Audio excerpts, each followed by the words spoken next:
It's that time of year, folks. Triple H has announced it. The WWE Draft 2023 will be taking place in the next few weeks. I'm excited. I've got draft fever. And do you know what? Sometimes when it comes to a draft, for us WWE superstars, it must be a relief because sometimes storyline-wise, you've got not much going on. Perhaps maybe you're stuck in catering. Perhaps maybe you're on a losing streak. Maybe you just wrestled everybody on the roster and you need a change. That's what I'm going to focus on here today. Which superstars should move in the WWE Draft? I'm going to start with talking about some superstars on Monday Night Raw moving over to SmackDown, and then I'm going to finish the video with talking about superstars on SmackDown who should be moving over to Monday Night Raw.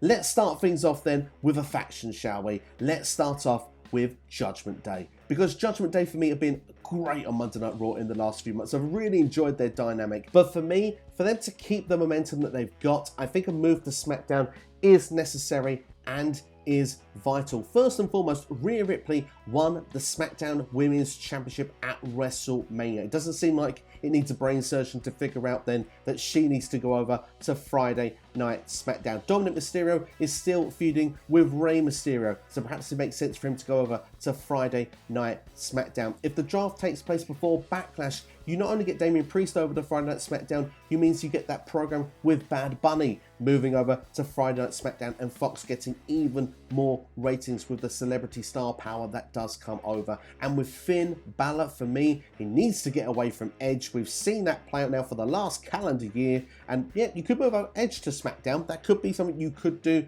I wouldn't do that. I would move Finn over then to SmackDown as well. Fresh programs, fresh storylines you can do. Yes, he's faced Rey Mysterio a few times recently, but we can put that aside. But you think of the likes then, Balor and Gunther, for example, Balor and Sheamus, Balor and Drew McIntyre. There's some great matches you can have in amongst there. For me, Judgment Day could do some amazing work on Friday Night SmackDown. I'm actually excited about the prospect for them. They could be one of the big movers in this draft. I wouldn't be surprised if they're seen as a top draft pick, depending on what show they end up on. My next selection for you is Bobby Lashley, because in my opinion, Bobby Lashley needs to be going for the world title once again. Bobby Lashley has been stuck with the mid-card for what it feels like now the last few months. He was going for the United States Championship a few months ago with Austin Theory and Seth Rollins. Yes, I know there wasn't a world title on Raw at that time, so it felt like it was the top title. But for me, Bobby Lashley versus Roman Reigns, with the current direction of both of their characters and the sort of way they're portrayed as monsters on TV,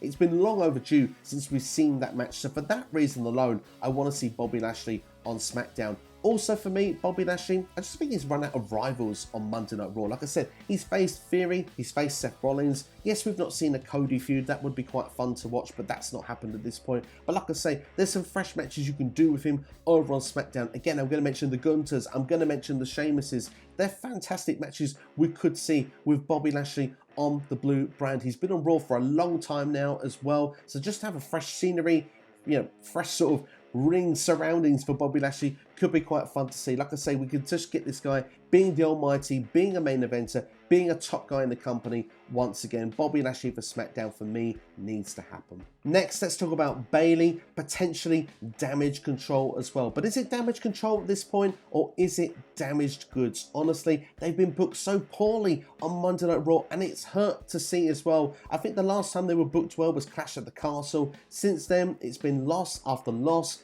bad booked rivalry after bad booked rivalry, because even when they've had the numbers advantage, honestly, they've always been the ones that have come out on the losing end, and it's been really sad to see, especially when you see when this group was put together after that first match of SummerSlam. The return of Bayley after being away from WWE TV so long with injury, to bring Dakota Kai back to the company as well, just felt like a natural fit as well as a teammate, to then bring Io Sky, the genius of the Sky, coming up from NXT when we wondered if she was leaving WWE. Just to see them as a trio, I thought this is going to be a trio that's going to take over Monday nights. It just didn't work out that way. And for me, just seeing Bayley as a saint in particular, being the top person, should have become a Raw Women's Champion. There's no argument in amongst that time. Like I say, 3-1 advantage over Bianca Belair and still losing. That the same with Becky Lynch and still losing. It just hasn't been good. Bayley of them all needs to move the most. But if you're going to keep the group together, then why not bring them all over the SmackDown? You've got a chance to let the dust settle, do some feuds once again where you can actually get some momentum behind this group once again. Potentially as well, like I say, it's a more inexperienced roster currently when you look at SmackDown with the women there. Perhaps a lot of them have done NXT, but not all of them have been doing the main roster for, you know, years, let's say, like the length of time that Bayley's been there, for example. It's good as well for people like Dakota Kai and Io Sky to establish their name as well. So for me personally, Damage Control, a move over to SmackDown, yes. If the group breaks up in the meantime beforehand, then make sure at least that Bayley moves over to SmackDown, because she can go straight into a championship picture, and I think a rivalry with her and Rhea Ripley, that's quite mouth-watering at the prospect. So for me personally, I'd really like to see that. Next, I'm going to talk about Alexa Bliss. For me, Bliss has been away from WWE TV for a while, but if we're going to do this Bray Wyatt storyline, let's not have it over 2 shows. Alexa Bliss is on Raw, Bray Wyatt is on SmackDown. Uncle Howdy, not my favourite character by any stretch of the imagination. I don't need to see it on 2 shows. Put it on 1. So for me, you either move Bray over to Raw, or you move Bliss over to SmackDown. Bliss recently went for the Raw Women's Championship and was unsuccessful, so for me, Bliss on SmackDown could make a lot of sense because you freshen things up. It's another rival for Rhea Ripley as well with the SmackDown Women's Championship. You know, her and Bayley, they've had feuds in the past, but it's been a little while since they've mixed up in the ring as well. So there's lots of different things you can do here. Bliss versus Ronda Rousey is a feud you could do again as well. So there's Liv Morgan, Raquel Rodriguez. So there's lots to work with on SmackDown should Alexa Bliss move over to Friday nights, and personally, I'd like to see it. Last but not least is Johnny Gargano, because, well, I don't know what's quite gone wrong for Johnny wrestling on Monday Night Raw. He came in, of course, it was a bit of a surprise the way he did it, but I liked the way he came in. I thought Johnny wrestling, you know, one of Triple H's guys in NXT was always booked so well down there, it will be transcended well to the main audience with Triple H behind the pencil.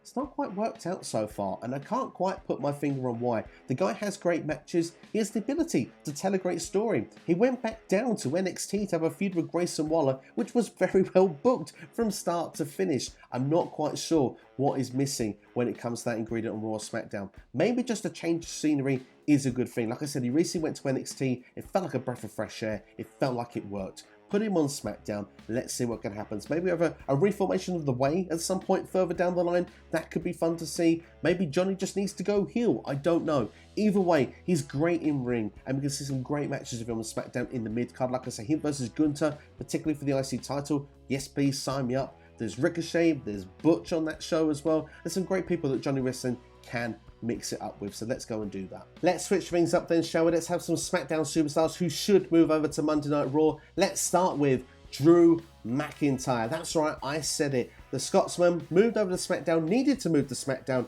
in the last draft. He'd done everything he could do on Raw. For me personally, he's done everything he could do on SmackDown this time. He's actually faced Roman Reigns, the head of Clash of the Castle. Of course, the whole big marquee show in the UK was booked around Drew. He didn't get the job done. Instead, he lost and he sung some karaoke. Since then, he's had matches with Sheamus. We've seen that done plenty of times. I think we can see another match with him and Gunther one-on-one just before the fact we move him over to Raw. But if you look on Raw, a heel Drew McIntyre, which I think is something that the character needs, by the way, I think could actually go and face the likes of Seth Rollins, Cody Rhodes. There's some fresh rivalries, some fresh things for him to do, and some exciting prospects as well. I'd like the idea, particularly the rivalry with Cody, especially as both of them, you know, left WWE, rebuilt themselves up, come back in. I think that that's a fun storyline that actually WWE could play with. So for me personally, I think Drew McIntyre needs the move over to Monday Night Raw. Next on the list for me is Karrion Kross with Scarlett, because, well, it's not quite worked out for Karrion Kross since his return. Do you remember he was going to be the guy to go and actually defeat Roman Reigns for the championships, then had a feud with Drew McIntyre, didn't go quite well, and hasn't really done much since? I really want to see it work for Karrion Kross. The guy is a great talker. The guy is actually not bad with his style in ring. I just think he's not matched with the right people, not matched with the right storylines. I think a faction is what would really help Karrion at this point. Having some people to help him do his dirty work, to get him some wins behind his back. Maybe he can start with some lower card feuds, work his way up, and like I said, when he gets to those bigger feuds, he can have some people come and help him. For example, someone like JD McDonough, bit of a creepy so-and-so in NXT, the way his gimmick's put together, I think would be a good fit to go alongside there. Maybe like a Bronson Reed as well, someone like that to be the heavy for Karrion Kross. That would really help him move forward. I'd like to see Karrion Kross doing good stuff on Monday Night Raw. Would it work out for him? I'm not so sure, but it's definitely not working out for him on SmackDown. There's more TV time available on Raw, to then perhaps go for the United States Championship as well. Could be something that Karrion Kross should be setting his sights on in 2023. My only worry is with Vince McMahon back in creative, if Karrion Kross was to go back to Raw, let's hope it's not a return of that mask. Next on my list then is LA Knight. Yeah, let me talk to you, because LA Knight for me, he's over like Rover. His catchphrases are catching on. When LA Knight talks, people listen. We just need the right storyline, the right push, the right creative, the right direction. And for me, Monday Night Raw could be the place for it, because on SmackDown, yes, LA Knight has got TV time. To be fair, with his rivalry with Bray Wyatt, he was the one that came out looking good at the end of it. But since then, there's just not been that storyline that got LA Knight onto WrestleMania. You move him onto Raw, there's another hour to play with. And I think just when you have that idea of more TV time and someone that's that good on the mic, I think naturally he will make his spot for him each and every week. That will make storylines, that will make opponents, and eventually it could make him a champion and a megastar, something that he calls himself. So for me personally, I want to see that for LA Knight. He's one of my favorites. I think he's got all the potential in the world, and I think personally you need to push this guy sooner rather than later if you're going to do so. So for me personally, move to Monday Night Raw could be a smart move for LA Knight. Next for me is Raquel Rodriguez, because Raquel, she's done a fine job on SmackDown over the last 12 months, but she's been smiling a lot, and that's not been enough for me. Now, recently, she's become a women's tag team champion. It does allow her to be on both shows, but for me, long term, Raquel on Monday Night Raw makes a lot more sense for me. Fresh matches, fresh opponents, going perhaps as a heel against the likes of Bianca Belair, Becky Lynch. That's something I'm more down for seeing. Big Mama Cool that we've seen in NXT, I want to see that character come back. I'd like to see her actually, after losing the Women's Tag Team Championships, actually turn on Liv Morgan as well. That could be a fun program to see. For me, Raquel on Monday night as a heel could be great for her, elevating her, getting her to the next level, perhaps even as a long-term top star in the company. Like I said, we've got events coming up like Money in the Bank. This stuff is perfect for Raquel Rodriguez if they want to make her a future star. And I think if you get the character right, like I say, going back to Big Mama Cool, I think personally the future could be very, very bright for Raquel Rodriguez. And the best way to do that is to move her over to Monday Night Raw. If she stays on SmackDown, she stays the squeaky babyface. She goes against Shayna Baszler, Ronda Rousey, Lacey Evans, Charlotte Flair.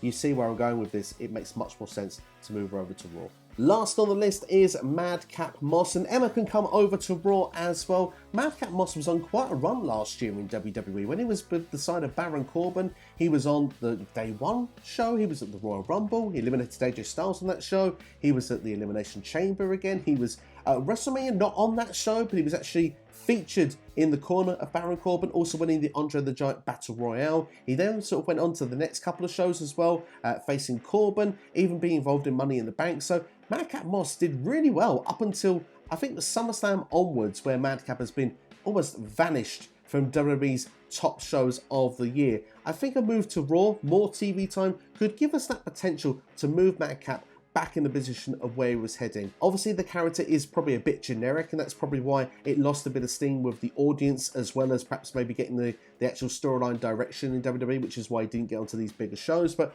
going over to Raw, Vince McMahon seemingly looking over creative again. Maybe it could just be the best thing for Madcap Moss, and to be honest, the idea and the teasers of a heel turn with him and Emma did interest me a little bit, because I'm interested to see where the story would go, how it would play out, and maybe we'd actually get, you know, a proper character for this guy, because he's good in ring, and Emma's very talented as well, by the way. I think that she's been very underutilized since her return to SmackDown. Obviously, she's looking to put and make new stars. She could do that on Raw, but obviously she could also be in a great power couple with Madcap Moss. Now, I'm not saying main event for these two, but perhaps around the United States Championship area, that could be quite a fun position to be on WWE TV. So I'm open eyes for that. Certainly, if it moves over to Raw, like I say, more TV time to play with, more opportunity to get yourself over. So that's what I think. Let me know what you think in the comments below. Which superstars should move in the WWE Draft 2023? Raw, SmackDown? Let me know in the comments section right now. If you've enjoyed this video, then please do consider hitting that like button, sharing with a friend as well, subscribe to the channel as well. It really helps me out here at SCW, helping that channel grow, and I really do appreciate everybody's support. It is draft season. You heard the excitement at the start of the video. It is still here now. There are more draft videos on the way, so make sure to keep your eyes here on SCW. Thank you for taking the time to watch this video. Have yourselves a great day. Check out the videos on the side of your screen right now, and I'll see you with a brand new video very soon once again here on this channel.